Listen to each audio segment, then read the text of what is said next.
Welcome to the Sens Spotlight Podcast, brought to you by the Sick Podcast Network. Before we get started, go all the way with Betway and get a free bet up to $200 if your first bet loses. Scan the QR code on the screen or click on the link in the details section to create an account and redeem your welcome offer. Offer is only available for new customers. Terms and conditions apply. Offer available in Ontario. Must be 18 plus. Please play responsibly. And before we get started, I am really excited to be joined by my colleague at Sportsnet, someone that I got to know a little bit while he came to Ottawa for the World Juniors last year, Jason Bukala, and we're going to talk a bit about the Sens prospects. So I think you guys are going to enjoy it, and it should be a fun podcast. Turn up your volume. Because you're about to listen to the Sick Podcast. Sens Spotlight. Here's Alfredson, bursts the speed, gets a shot away, score! Daniel Alfredson ends the game in overtime and sends the Ottawa Senators to the Stanley Cup Final for the first time in franchise history. The sickest Ottawa Senators podcast. It's gonna be sick. There you go, Jason. Thanks so much for taking the time and coming on this show. Are you excited about hockey season coming to being back and finally becoming back in the full swing of scouting? I feel like it's a 365 type of thing for you, but are you already kind of giddy to be back? Yeah, thanks for having me. It's definitely, you don't have very much time off in the summer. It's not the way it used to be when I first got into this racket, which is a lifetime ago when you were still in diapers. But, it's an exciting time of the year right now. You know, the rookies are obviously coming out of rookie tournaments, and it's always fun for the scouting staffs to sort of get together to compare notes on how their guys have trained over the summer and how they look, and everybody overreacts one way or the other for the positive or the negative at this time of year, saying that this guy looks great, this guy doesn't look like he's going to be worth anything, and it's a process, pal. It takes time. That's why you get 2, 3, sometimes 4 years runway before these guys actually become full-time pros, right? It takes time, and but I'm happy to be back at it and looking forward to another season here. You were in Montreal for the prospects, showcase. Obviously, the Sens were there. What were some players that maybe stood out for you just through the two games? I know it's a small sample size and it's not the be-all and everything like that, but what prospects stood out to you from the Sens angle? Yeah, they had a little bit of a mix. I'm just checking my notes as you're asking me. They had a mix of players there. You know, some that they had acquired in trade, obviously some that they had drafted, and Carter Yakemchuk, their first round pick from 2024. He stood out in the game that he played on Saturday night. He was excellent. Big Rig had a goal and 2 assists. He was involved, obviously, offensively, rushed the puck on occasion. And, he defended with purpose. He really did. He was involved physically. I felt like his small area defending was average plus. There was a few times I thought that, he could have engaged, either taking the player's stick or just kind of timing his gap control to eliminate the opponent. Maybe just a little bit sooner, but that's just going to work itself out in training camp. Compete, no problem. Pace was excellent. Puck touch was great. He handled the puck and skated around all over the place with the puck, and so that was good. So he obviously stood out as for me. He was the best Senators prospect on the weekend. There's lots to like. I'm a big fan of Jordan Donovan, so there's a lot of upside there for me.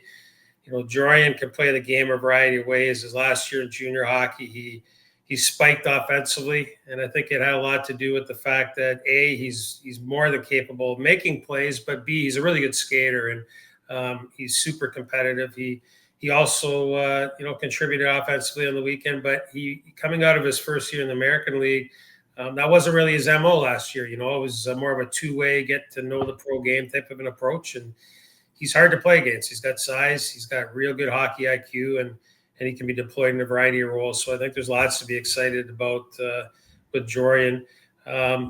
Stephen Holiday is, he's a little bit older, a 2022 draft, if I'm not mistaken. I'm checking here.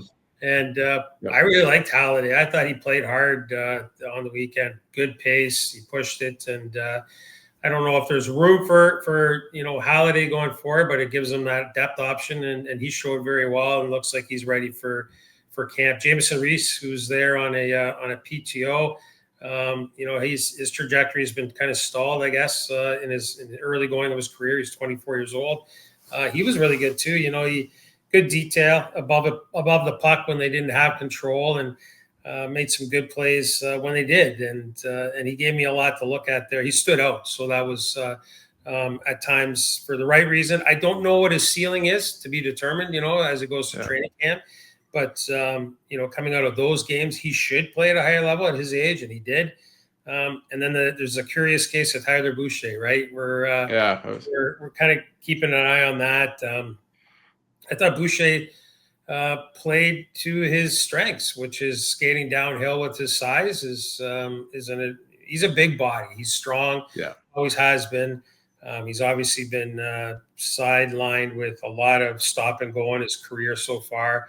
And hopefully his health can be what it needs to be for him to put up a good showing here at main camp. But I like this power. I like that he played a strong two-way game. So there were some things that stood out about him. I don't know what the offense looks like on projection, but if he can play a straightaway game with speed and a lot of tenacity at that size, then he's an attractive prospect still.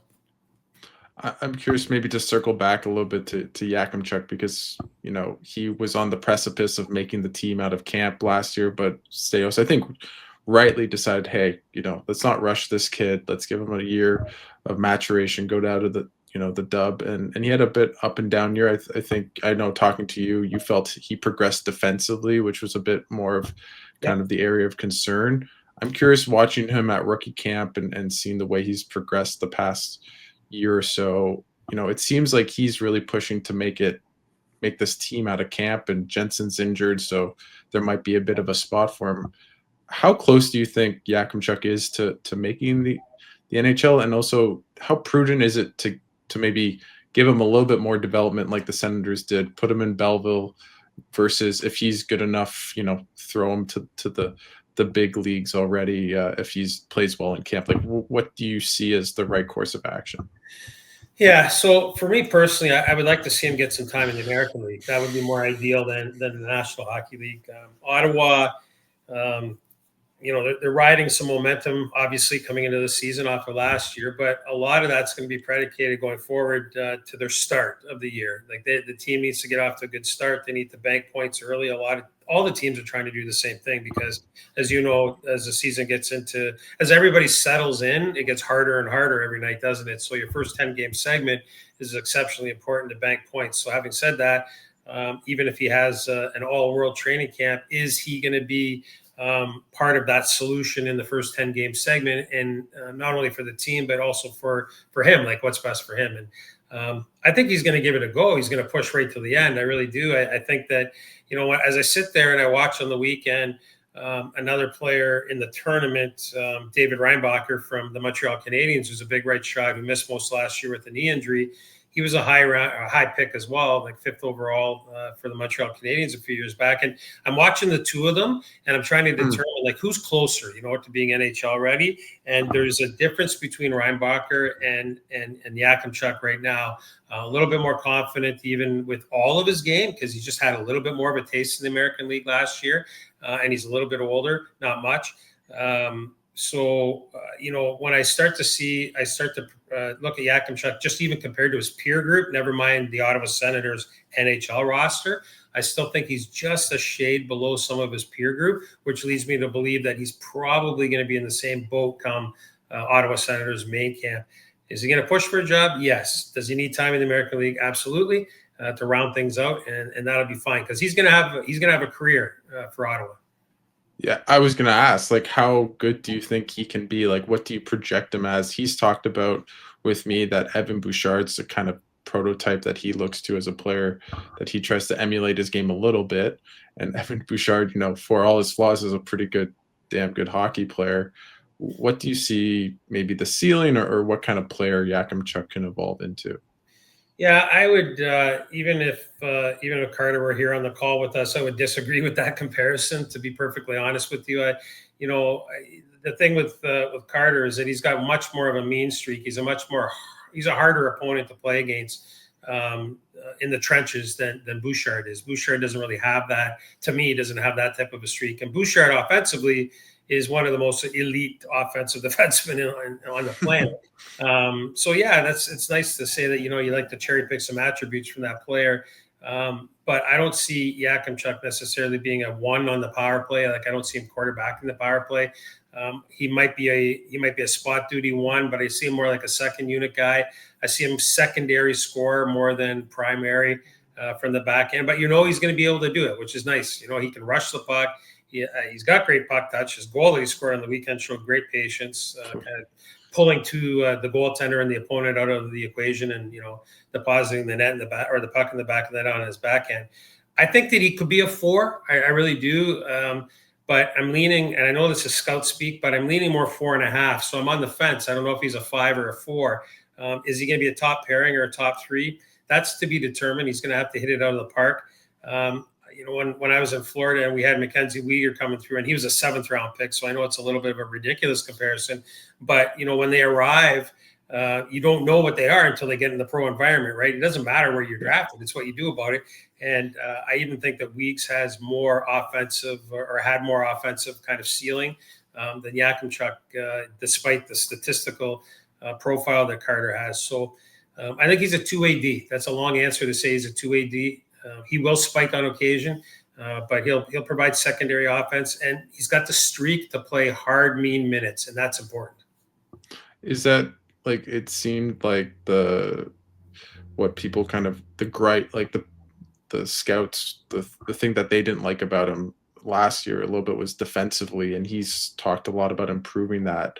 Is that something where you think it's as much of maybe an area of weakness as the consensus, or do you think that he's shown enough to not, if he jumps into the NHL in a year from now and the first couple of weeks of the season, that he might not be an elite shutdown defenseman, but he's not completely flawed in that area of his game right now? Yeah, I don't, it's a process with big right shot. Any defenseman, it's a process. It takes some time. Goaltenders and defensemen, there's a few defensemen that'll enter the league with a certain profile, and they'll spike early. He's one of those guys that's going to take a little bit of time. But having said that, there's things you got to look for in the player, and you can't teach size. First of all, like you are what you are, like yourself. You're a giant of a man and tower over me. Carter's a big body. He competes very hard, and he's a really good skater. I have no problem with the way he thinks the game. The execution will take time, but it's not because he doesn't think it properly. He's got enough attributes in place that it's going to be fine. It'll work itself out. And I heard the noise, and I heard the discussions last year about him, and because I've been involved in that player development type of atmosphere in my career. Yeah. I'm one of those guys that just kind of tells people not to get too high or too low. And I do mean that, not too high or too low. Easton Cowan 2 years ago for the Toronto Maple Leafs, everybody thought he was going to make the team, and he had a hell of a camp. And then he suffered, in my mind, some growing pains. And that's a poster child for, evolution. It takes time. And it's going to be the same for Yakimchuk. It's just going to take some time. And I'd be excited about him. He's a really strong asset. It's going to be fine. And he'll probably be, when he's completely, when he really gets into the pro environment, he might be 6'3", 210, 215, and those guys are hard to find. Yeah, no, for sure. It seems like in Ottawa as well, to jumping over to a different prospect, that they love their big right shot defenseman, and that's who they drafted this year in the first round, in Logan Hensler. Maybe give us a little bit of a scouting report about Hensler for people in Ottawa that haven't watched his game outside of a couple, clips on YouTube, and kind of give an understanding of what a player of his kind of stature will be like when he comes to Ottawa. Yeah, so Logan at Wisconsin last year suffered through some growing pains. He really did. Coming out of the U.S. national team development program the year before, there's only one puck, as we all know. And when you're at the U.S. national team, generally speaking, you're surrounded by some pretty elite athletes. And sometimes these certain skill categories don't evolve as much because of the environment. They don't have enough room for everybody to do certain things, right? I would say Logan kind of fit into that category coming out of that program, because he, to me, has better than average puck ability. He's a really good skater, so he's very agile. And a big body like that who can corral a puck off the wall and walk the offensive blue line to open up passing lanes or shooting lanes.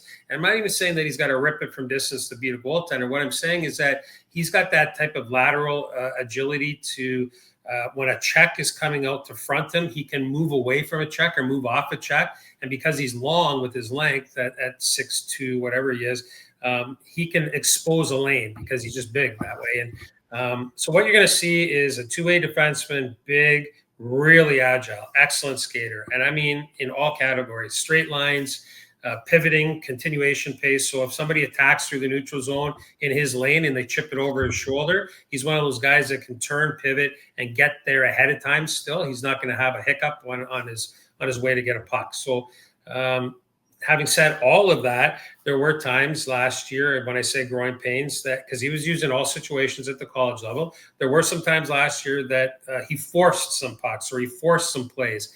And I think that that's just going to take some time to iron out. Honestly, he didn't get that type of volume in his draft year with the U.S. team. He's getting all kinds of ice time and opportunity at the college level. And we'll see where it goes. But he's one to be – he leans more of a guy – he's a guy – who you match up with more of a whirling dervish on his flank, if you understand. Like, he's a guy that can protect a really active D partner and get all over the ice on time. So good prospect.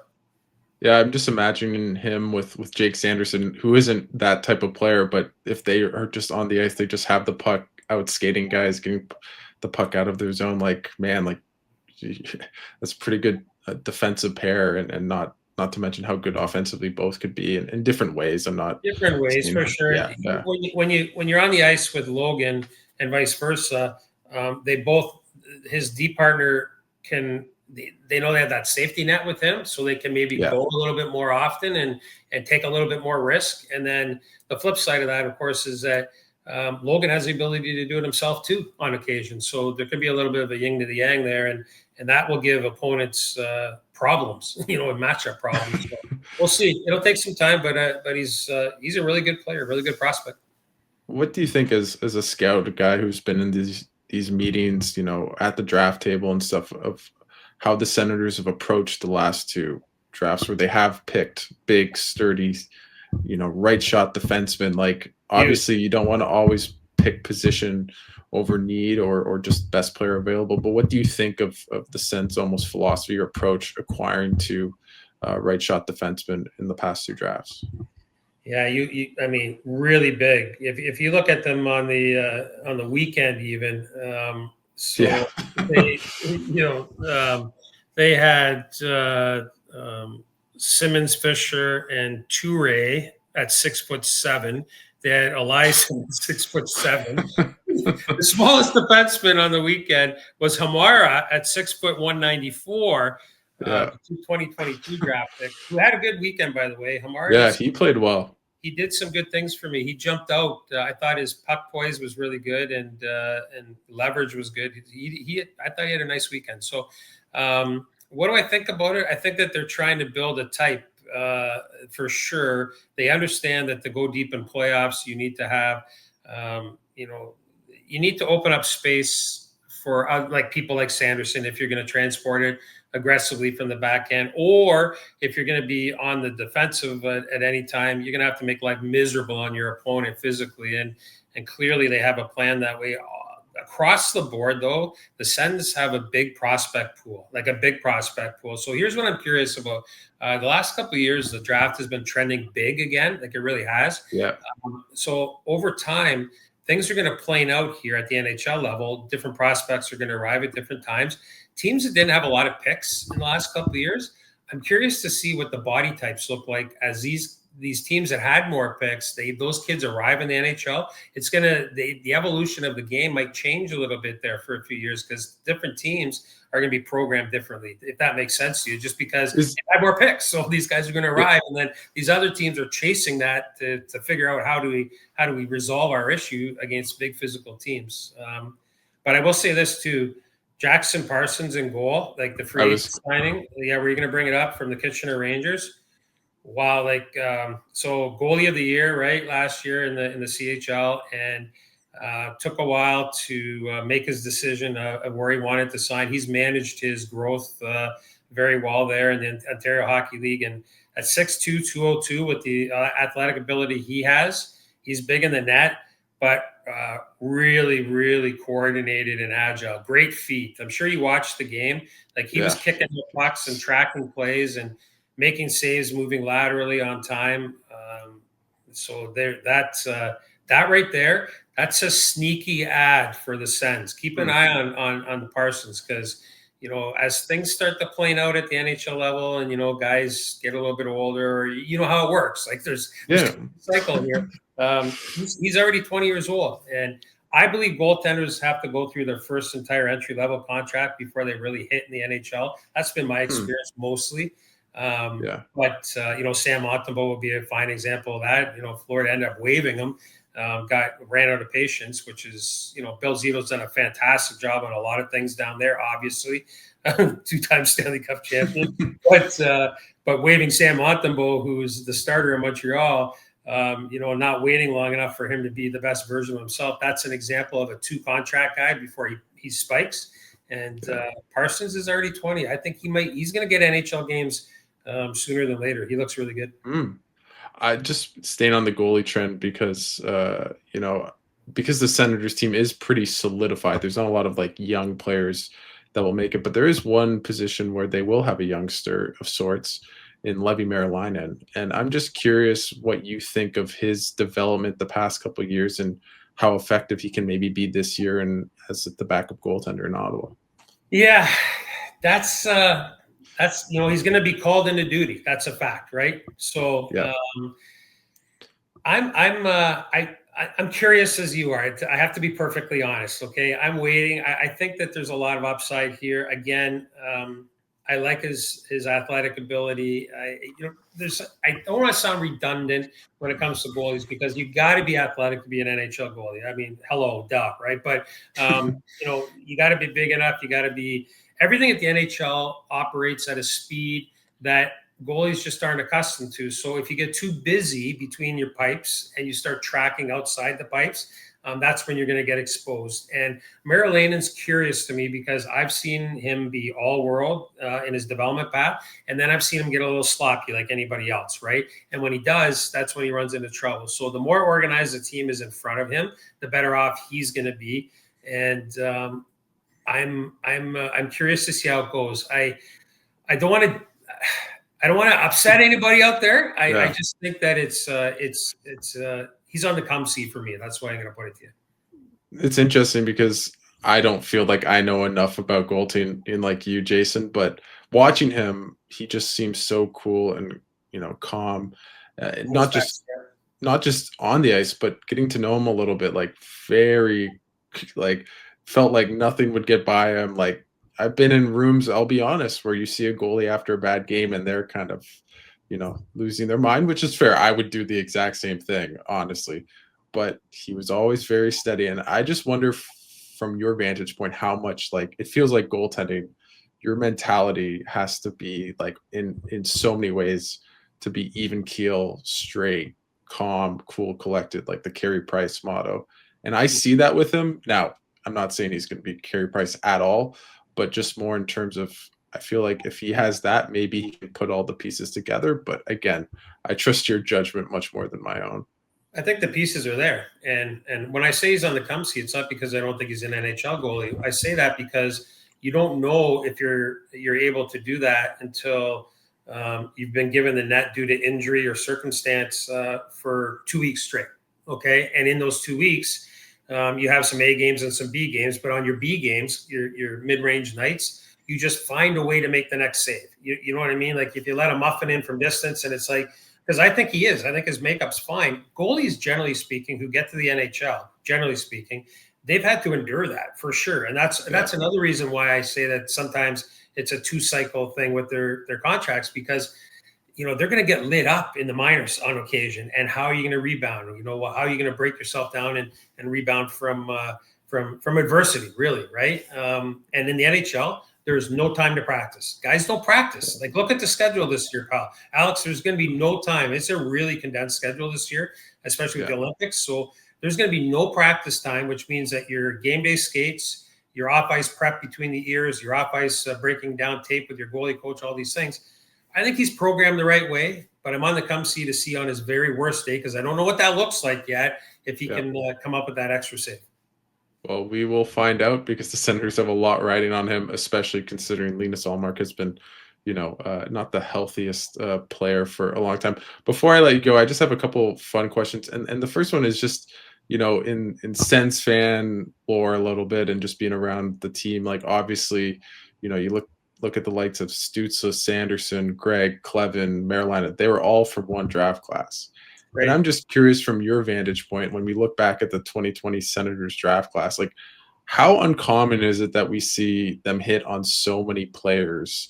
Obviously, they had 2 top 5 picks, so that definitely helps. But how uncommon is it for an organization to just basically get really good NHL players in, like, the first 2-3 rounds, like, on almost every pick?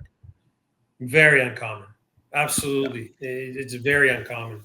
Donnie Boyd and his staff have done a fantastic job. And the Ottawa Senators, you've been there, you've lived it, okay, and I've lived it from a distance.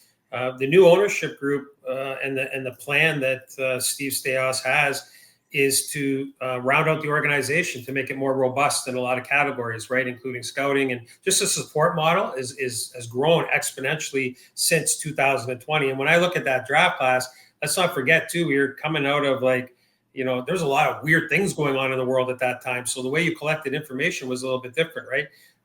But yeah, they had those picks. But let's look back historically on teams like the Edmonton Oilers, who had the first overalls, and then for whatever reason, they didn't fill out the cupboards well enough after that, right? And I'm a firm believer that the teams that are going to contend long term in the National Hockey League, yes, you got to hit on your first rounders. Everybody knows that. That's an easy one.